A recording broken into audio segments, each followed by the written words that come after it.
بسم اللہ الرحمن الرحیم رب اشرح لی صدری ویسر لی امری واحلل عقدۃ من لسانی یفقہوا قولی۔ ہر قسم کے فتنوں سے بچاؤ کے لیے ان آیات کو خود بھی اور بچوں کو بھی یاد کروائیں۔ الحمد للہ الذی انزل علی عبدہ الکتاب ولم یجعل لہ عوجا۔ ہر قسم کی تعریف اللہ کے لیے ہے جس نے اپنے بندے پر کتاب نازل کی اور اس میں کوئی کجی نہیں رکھی۔ قیما لینذر بأسا شدیدا من لدنہ ویبشر المؤمنین الذین یعملون الصالحات ان لہم اجرا حسنا۔ یہ سیدھا راستہ بتانے والی کتاب ہے تاکہ لوگوں کو اللہ کے سخت عذاب سے ڈرائے اور ان ایمانداروں کو جو نیک عمل کرتے ہیں یہ بشارت دے دے کہ ان کے لیے اچھا اجر ہے۔ ماکثین فیہ ابدا، جس میں وہ ہمیشہ رہیں گے۔ وینذر الذین قالوا اتخذ اللہ ولدا، اور ان لوگوں کو ڈرائے جو کہتے ہیں کہ اللہ نے کسی کو بیٹا بنا لیا ہے۔ ما لہم بہ من علم ولا لآبائہم کبرت کلمۃ تخرج من افواہہم ان یقولون الا کذبا۔ اس بات کا نہ انہیں خود کچھ علم ہے نہ ان کے باپ دادا کو تھا، بہت ہی سخت بات ہے جو ان کے منہ سے نکلتی ہے، جو کچھ وہ کہتے ہیں سراسر جھوٹ ہے۔ فَلَعَلَّكَ بَاخِعٌ نَفْسَكَ عَلَىٰ آثَارِهِمْ إِن لَّمْ يُؤْمِنُوا بِهَٰذَا الْحَدِيثِ أَسَفًا۔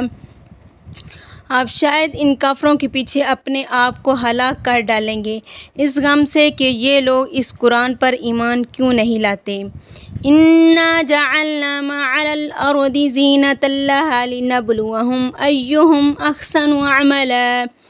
جو کچھ زمین پر موجود ہے اسے ہم نے اس کی زینت بنا دیا ہے تاکہ ہم انہیں آزمائیں کہ ان میں سے کون اچھے عمل کرتا ہے۔ وَإِنَّا لَجَاعِلُونَ مَا عَلَيْهَا صَعِيدًا جُرُزًا۔ یہ جو کچھ زمین پر ہے ہم اسے ایک چٹیل میدان بنا دیں گے۔ ام حسبت ان اصحاب الکہف والرقیم كانوا من آیاتنا عجبا۔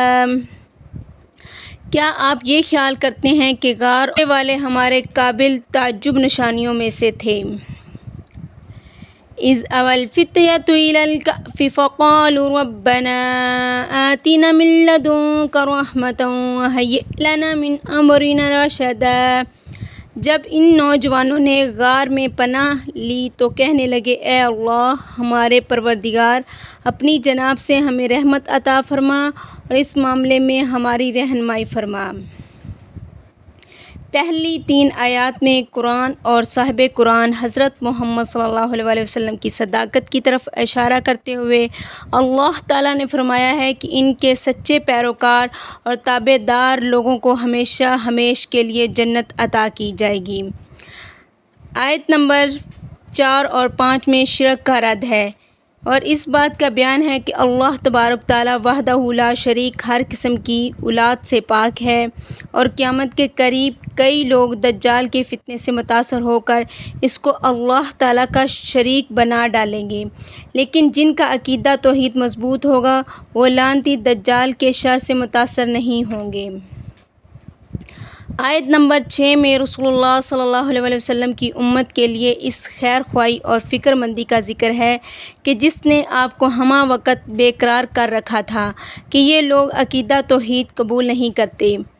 آیت نمبر 7-8 میں دنیا کی رنگ رنگینیوں کے متعلق واضح کیا گیا ہے کہ یہ بہت جلد ختم ہو جانے والی ہے اور دجال کے ارد گرد بھی جو دنیاوی وسائل کی کثرت ہوگی وہ صرف ایک آزمائش اور فتنہ ہے، اس سے بھی بچ کر رہنا ہے۔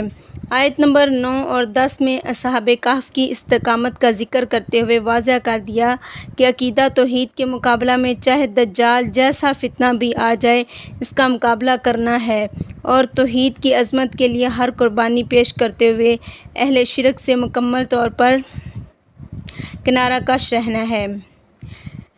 فتنوں سے بچاؤ کے لیے 2 شاندار دعائیں ہیں۔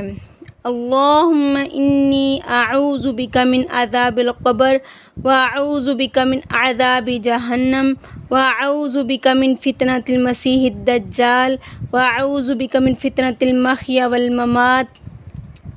اللہم انی اعوذ بک من المأثم والمغرم۔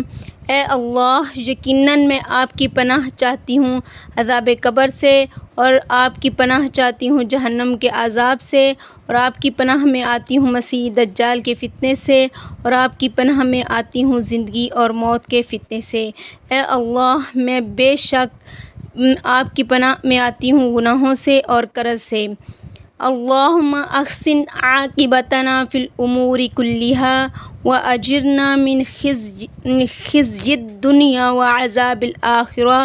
اے اللہ، ہمارے ہر کام کا انجام اچھا کر دے اور دنیا کی رسوائی اور آخرت کے عذاب سے بچا۔